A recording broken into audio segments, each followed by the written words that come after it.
And now to our interview with the guest of the day. I am joined by the former Nigerian ambassador to Mali from 2012 to 2016, Iliya Ali Dunia Nuhu, for discussion on ECOWAS and the spread of military rule in West Africa. Thank you so much for joining us, Ambassador. Thank you very much. This situation with the coup in the Niger Republic is far from being resolved 1 month after. What do you think is responsible for this complication? Well, thank you very much. I think it is probably their perception of how the initial case was, handled. They probably feel ECOWAS should have sent somebody or invited them or probably arrange a forum, where they will be able to explain themselves.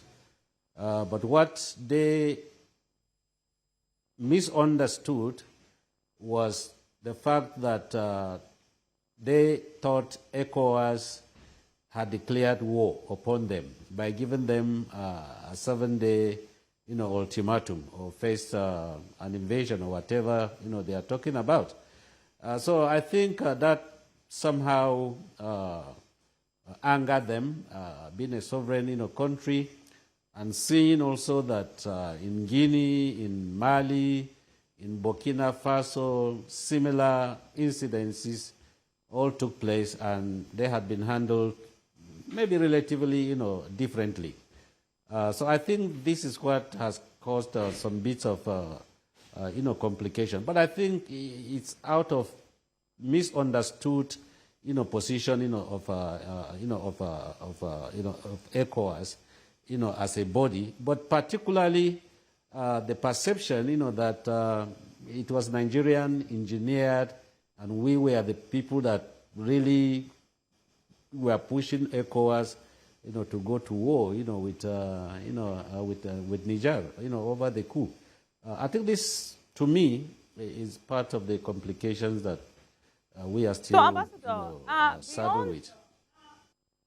Ambassador, beyond Niger, I would like us to talk about spread of coup in West Africa, from Mali to Burkina Faso and now to Niger. What will you blame this on?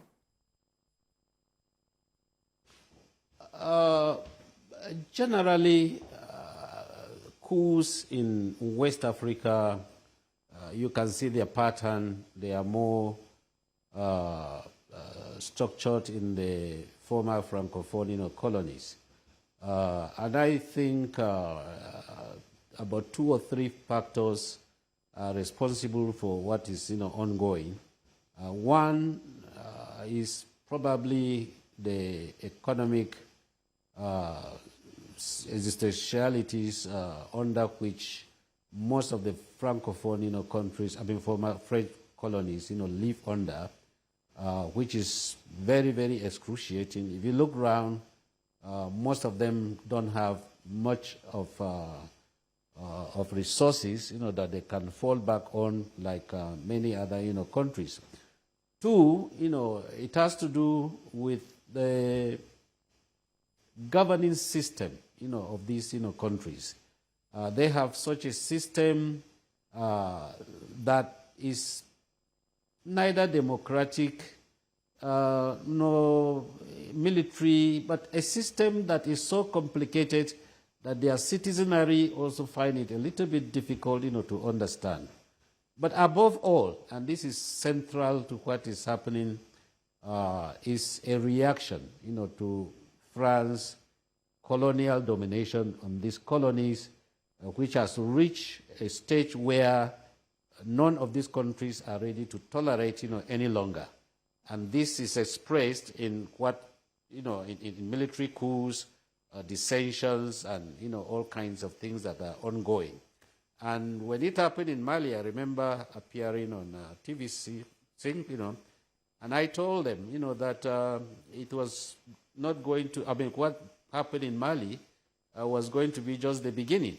And what we are seeing is most likely, to cascade into other, countries if ECOWAS does not really marshal a plan of intervention, politically or diplomatically, to deal with what is happening around us. Thank you. All right, Ambassador, unfortunately, we're out of time, but I'm sure we'll have another time to talk about this extensively. I've been speaking with the former Nigerian ambassador to Mali from 2012 to 2016, Ambassador Iliya Ali Dunia Nuhu, tonight to discuss ECOWAS and the spread of military rule in West Africa. Thank you so much for coming on the program, Ambassador. Thank you so much. Very much. I appreciate it.